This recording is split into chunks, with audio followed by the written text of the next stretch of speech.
Pardon me for neglecting to profit by your advice, which on every other subject shall be my constant guide, though in the case before us I consider myself more fitted by education and habitual study to decide on what is right, than a young lady like yourself."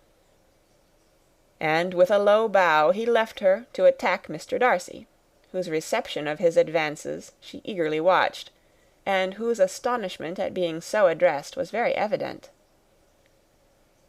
Her cousin prefaced his speech with a solemn bow, and though she could not hear a word of it, she felt as if hearing it all, and saw in the motion of his lips the words "apology," "Hunsford," and "Lady Catherine de Bourgh." It vexed her to see him expose himself to such a man. Mr. Darcy was eyeing him with unrestrained wonder, and when at last Mr. Collins allowed him time to speak, replied with an air of distant civility. Mr. Collins, however, was not discouraged from speaking again, and Mr. Darcy's contempt seemed abundantly increasing with the length of his second speech, and at the end of it he only made him a slight bow, and moved another way. Mr. Collins then returned to Elizabeth. "I have no reason, I assure you," said he, "to be dissatisfied with my reception. Mr. Darcy seemed much pleased with the attention. He answered me with the utmost civility, and even paid me the compliment of saying that he was so well convinced of Lady Catherine's discernment as to be certain she could never bestow a favour unworthily. It was really a very handsome thought. Upon the whole, I am much pleased with him." As Elizabeth had no longer any interest of her own to pursue, she turned her attention almost entirely on her sister and Mr. Bingley, and the train of agreeable reflections which her observations gave birth to made her perhaps almost as happy as Jane. She saw her in idea settled in that very house, in all the felicity which a marriage of true affection could bestow, and she felt capable, under such circumstances, of endeavouring even to like Bingley's two sisters. Her mother's thoughts, she plainly saw, were bent the same way, and she determined not to venture near her, lest she might hear too much.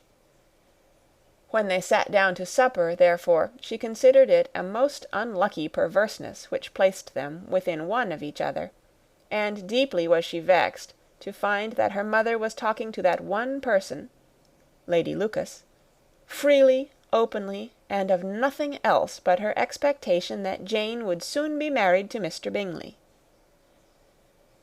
It was an animating subject, and Mrs. Bennet seemed incapable of fatigue while enumerating the advantages of the match. His being such a charming young man, and so rich, and living but 3 miles from them, were the first points of self-gratulation. And then it was such a comfort to think how fond the two sisters were of Jane, and to be certain that they must desire the connection as much as she could do. It was, moreover, such a promising thing for her younger daughters, as Jane's marrying so greatly must throw them in the way of other rich men. And lastly, it was so pleasant at her time of life to be able to consign her single daughters to the care of their sister, that she might not be obliged to go into company more than she liked. It was necessary to make this circumstance a matter of pleasure, because on such occasions it is the etiquette, but no one was less likely than Mrs. Bennet to find comfort in staying home at any period of her life. She concluded with many good wishes that Lady Lucas might soon be equally fortunate, though evidently and triumphantly believing there was no chance of it. In vain did Elizabeth endeavour to check the rapidity of her mother's words, or persuade her to describe her felicity in a less audible whisper, for to her inexpressible vexation she could perceive that the chief of it was overheard by Mr. Darcy, who sat opposite to them. Her mother only scolded her for being nonsensical. "What is Mr. Darcy to me, pray, that I should be afraid of him? I am sure we owe him no such particular civility as to be obliged to say nothing he may not like to hear." "For heaven's sake, madam, speak lower. What advantage can it be for you to offend Mr. Darcy? You will never recommend yourself to his friend by so doing." Nothing that she could say, however, had any influence. Her mother would talk of her views in the same intelligible tone. Elizabeth blushed and blushed again with shame and vexation. She could not help frequently glancing her eye at Mr. Darcy, though every glance convinced her of what she dreaded, for though he was not always looking at her mother, she was convinced that his attention was invariably fixed by her. The expression of his face changed gradually from indignant contempt to a composed and steady gravity. At length, however, Mrs. Bennet had no more to say, and Lady Lucas, who had been long yawning at the repetition of delights which she saw no likelihood of sharing, was left to the comforts of cold ham and chicken. Elizabeth now began to revive, but not long was the interval of tranquillity, for, when supper was over, singing was talked of, and she had the mortification of seeing Mary, after very little entreaty, preparing to oblige the company. By many significant looks and silent entreaties did she endeavour to prevent such a proof of complaisance, but in vain.